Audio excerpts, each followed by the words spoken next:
नमो नमः। आज हम कक्षा 10 का शेमुशी पाठ्यपुस्तक से पाठ तृतीय पाठ है व्यायाम सर्वदा पथ्य है। इस पाठ के शब्दार्थ, व्याख्या एवं हिंदी अनुवाद मैं आपको करवाऊंगी। आप इसे ध्यान से पढ़ें, बहुत ही अच्छा पाठ है। ये तृतीय पाठ है, व्यायाम है सर्वदा पथ्य। व्यायाम हम सब जानते हैं, एक्सरसाइज, कसरत को बोलते हैं हम। सर्वदा यानी हमेशा, पथ्य यानी लाभदायक है। प्रस्तुत पाठ सुश्रुत संहिता। सुश्रुत संहिता ये हमारी किताब है आयुर्वेद की, चरक संहिता, सुश्रुत संहिता आदि। तो इसमें सुश्रुत संहिता जो ग्रंथ है, इति नाम्नः है प्रसिद्धस्य आयुर्वेद ग्रंथस्य। इस नाम का जो प्रसिद्ध आयुर्वेद ग्रंथ है, चिकित्सा स्थान है गतात्, जो कि चिकित्सा में अपना स्थान रखता है। चतुर्वेशाध्यात् समृद्धो अस्ति। उसके किसके, ये हमारा सुश्रुत संहिता के चतुर्वेशा यानी कि 24वें अध्याय से लिया गया है। अस्मिन्, इसमें आचार्य सुश्रुत है। आचार्य सुश्रुत ने व्यायामस्य परिभाषा, व्यायाम की परिभाषा, तेन जायमानान, उससे उत्पन्न होने वाले लाभान च निर्भादयति, उनसे उत्पन्न होने वाले लाभों के बारे में बताया है। प्रामुख्येण, उनमें से प्रमुख क्या क्या हैं? शरीर सौष्ठवम, शरीर का सौष्ठव, मजबूती, कांति ही सुंदरता, स्फूर्ति फुर्ती, सहिष्णुता, आरोग्यम न इत्यादि व्यायामस्य लाभा सन्ति, और निरोगी रहना आदि व्यायाम के लाभ हैं। अब हम इसको, जो श्लोक दिए हुए हैं सुश्रुत संहिता के, इसको हम ध्यान से पढ़ते हैं। देखिए, शरीरायास जननम कर्म व्यायाम संगितम तत्कृत्वा तु सुखम देहम विभ्रदनीयात् समन्ततः। शरीर आयास जननम, शरीर मतलब शरीर में आयास होता है परिश्रम, और जननम होता है उत्पन्न होना, पैदा होना। कर्म यानी कार्य, जो भी हम कर्म कर रहे हैं, कार्य कर रहे हैं।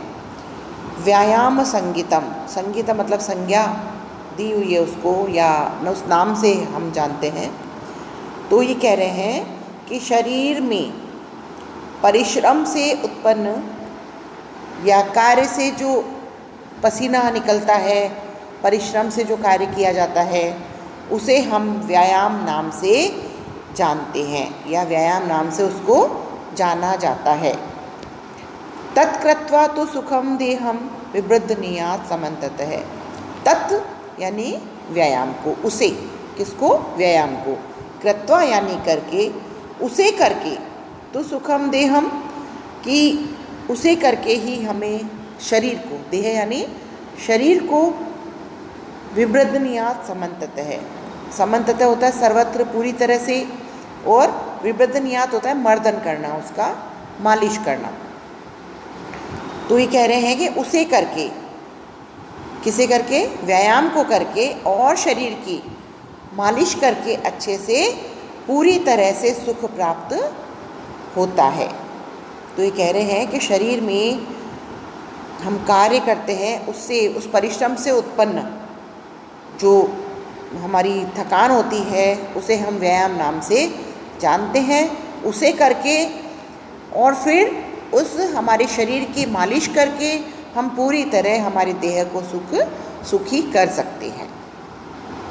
दूसरा देखते हैं, शरीरोपचय है कांति गात्राणाम सुविभक्तता दीप्ताग्नितमलिनानस्य स्थिरत्वम लाघ व्रजा।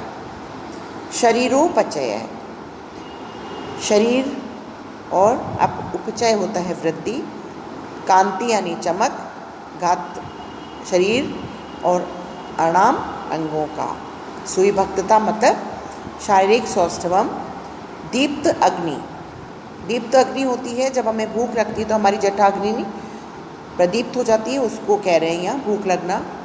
और अनाल होता है स्फूर्ति, आलस्य नहीं होना, स्फूर्ति होना।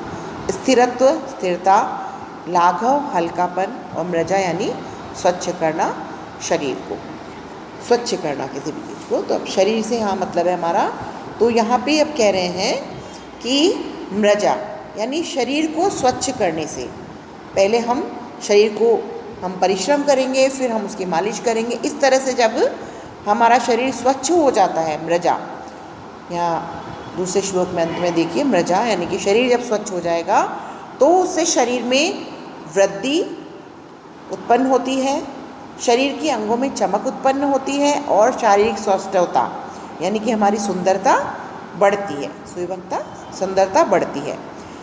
जठराग्नि, दीप्त अग्नि मतलब जठराग्नि प्रदीप्त होती है, यानी कि हमें भूख लगती है, स्फूर्ति आती है, आलस्य दूर भागता है हमारा, स्थिरता आती है और शरीर को हल्कापन महसूस होता है। तो यहाँ ये व्यायाम के फायदे बता रहे हैं, यहाँ पे हमें सुश्रुत संहिता में व्यायाम के फायदे बताए गए हैं। देखिए कि व्यायाम करने से, शरीर को स्वच्छ करने से हमें इतने फायदे होते हैं। तीसरा श्लोक हम देखते हैं, श्रम क्लम पिपासाशय शीतादीनां सहिष्णुता आरोग्यम च अपि परम व्यायाम उत्जायते।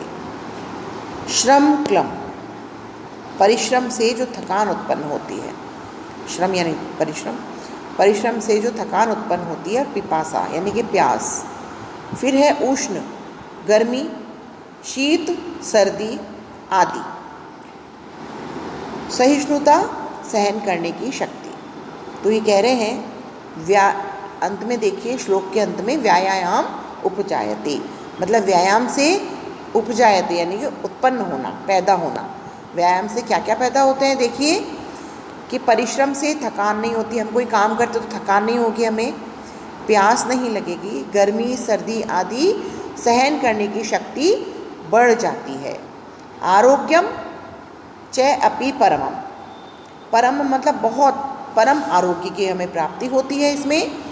ये सब व्यायाम से ही उत्पन्न होते हैं, मतलब व्यायाम से हमें परिश्रम से थकान नहीं होती, प्यास गर्मी सर्दी आदि सहन करने की शक्ति उत्पन्न होती है और परम आरोग्य प्राप्त होता है, मतलब हम कभी बीमार नहीं होते। चौथा श्लोक देखते हैं, न च अस्ति सदृशम तेन किंचित स्थूल्यापकर्षणम न च व्यायामिन मर्दयन्त्यर्तु बलात्। न च अस्ति नहीं है, सदृशम यानी समान, तेन यानी उसके, मतलब इसके समान, कुंचित कुछ भी नहीं है, क्या, स्थूल्य स्थूलपन, स्थूल बोलते हैं मोटापे को, है ना, अपकर्षणम यानी दूर करने वाला। तो व्यायाम से अच्छा मोटापे को दूर करने वाला कुछ भी नहीं है। न च व्यायामिना, तो व्यायाम करने वाले को, मर्त्यम मर्दयंत्यो, मर्त्य होता है मनुष्य, और मर्दन करना मतलब अर्दयंती, मर्दन करना, अर्दन करना, कुचल डालना। अरियो, अरियो बोलते हैं अरो, है ना, अरि बोलते हैं शत्रु को, और बलात् यानी बलपूर्वक। तो यहाँ कह रहे हैं कि कोई भी शत्रु भी बलपूर्वक किसी मनुष्य को नहीं कुचल सकता या नहीं मार सकता। किस मनुष्य को? व्यायाम करने वाले मनुष्य को। तो कह रहे हैं कि व्यायाम के समान मोटापे को दूर करने वाला कुछ भी नहीं है, कोई भी और सोर्स नहीं है। और न च व्यायामिना, व्यायाम करने वाले को कोई भी मनुष्य या शत्रु बलपूर्वक नहीं कुचल सकता। आज इस वीडियो में हमने बच्चों 4 श्लोक किए हैं, बाकी के श्लोक हम अगले वीडियो में करेंगे। तब तक आप इन्हें पढ़िए और समझिए। अच्छा लगा है तो please like share and subscribe समाधानम। अगले वीडियो में बाकी के श्लोक के साथ मैं आपसे मिलती हूँ। धन्यवाद।